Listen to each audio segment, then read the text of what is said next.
3, 2, 1. We're going to start with the organs here, and we'll just start superiorly and work our way down. Here in the throat, you see the trachea. That's the windpipe. Lying next to that is this flattened tube. This is the esophagus. When you swallow your food and water go down that. Here's the heart. On either side of the heart, you see the lungs. Don't get confused. This is the left lung. There's several lobes of it. And this is the right lung. Again, several lobes there. Here's the diaphragm muscle. Chief muscle in breathing, separates the thoracic cavity from the abdominal cavity. When I pull that back, we see the liver. This is the liver. There's several lobes to the liver, too. When I pull those lobes apart, what we see here is the gallbladder. In some cats, they're green. This one is not, but it just looks like a flattened balloon. That's where the bile is stored. So I pull the liver up. Now we see the stomach. Big old stomach here. I'm going to pull that back. And what we'll see underneath that is the spleen. That's this. Here's the spleen. Pull that back, and we see the pancreas. All this is the pancreas. Now we move down into the intestines here. And I'm just going to lay this all out. Coming off the stomach, the first part of the intestines is the duodenum. Duodenum, this is the first part of the small intestine. The middle part is the jejunum. And then the distal end of the small intestine that leads into the large intestine, this part is called the ileum. So you've got duodenum, jejunum, ileum. Here's the large intestine. There's where the ileum feeds into the large intestine. So this would be what's called the cecum here. Then we see our ascending colon going up, transverse colon going across, descending colon going down, and then the sigmoid colon going down back this way. Now we see our kidney here. Kidney would have a ureter attached to it that would be attached to the bladder, but this one, the ureter is gone. Here it is on this side. It's torn here, but we'll just fake it. Here's the kidney. Kidney filters the urine. The urine then is transported down the ureter to the bladder where it's stored until it's needed for elimination. Now, we have a female cat here, and this is what the female cat's going to look like. The reproductive organs here. I'm just going to lay this paper out like this. And what we see is the body of the uterus down here.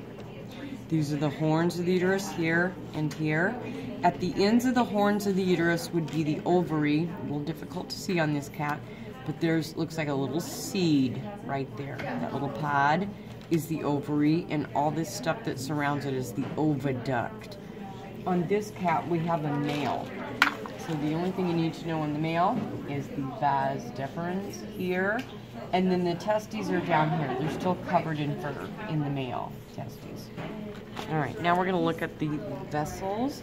So again, I'm going to start at the top. I start at the heart, and we follow oxygenated blood leaving the heart. Here's the heart. Here's the arch of the aorta. Coming off the arch of the aorta, there's two vessels here. We see the left subclavian coming off the left side. That comes over the ribs. It continues on as the left axillary artery, and then farther down into the arm, it's called the left brachial artery. This vessel is the brachiocephalic artery, this vein. The brachiocephalic artery is going to branch three different ways. It branches as the left common carotid artery up into the neck, the right common carotid artery up into the neck, and the right subclavian artery. Here is the right subclavian artery. Right subclavian artery follows over into the armpit as the axillary artery, and then the brachial artery. We follow that arch of the aorta now down into the thoracic cavity.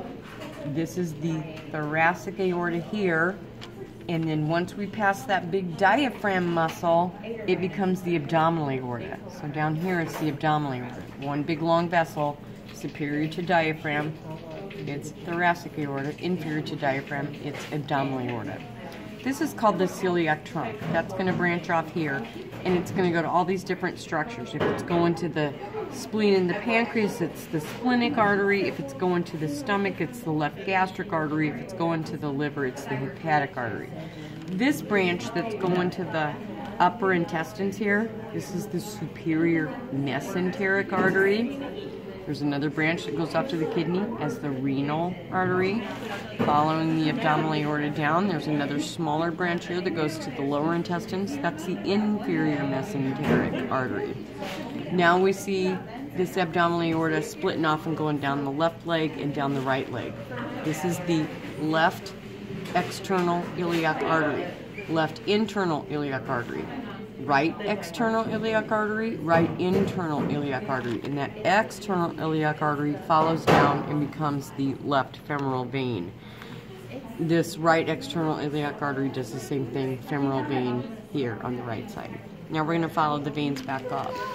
This is the femoral artery. This is the femoral vein. Here's the left femoral vein. Goes up here. Right femoral vein, which is gone, would go up here. Here's the left external iliac vein here. Right external iliac vein here. Where they meet here in the middle, this is called the common iliac vein. And then it becomes the inferior vena cava. And the inferior vena cava runs up the center of the cat's gut, branches off to go to the kidney, this is the left renal vein here. Now that inferior vena cava is going to go up, go into the liver, come out the top of the liver, and the diaphragm still is the inferior vena cava, because that is still inferior to the heart. Superior to the heart, we're going to see the superior vena cava. That's here. Now the superior vena cava is going to branch off, and it's going to go down the left arm and the right arm. The right arm's broken.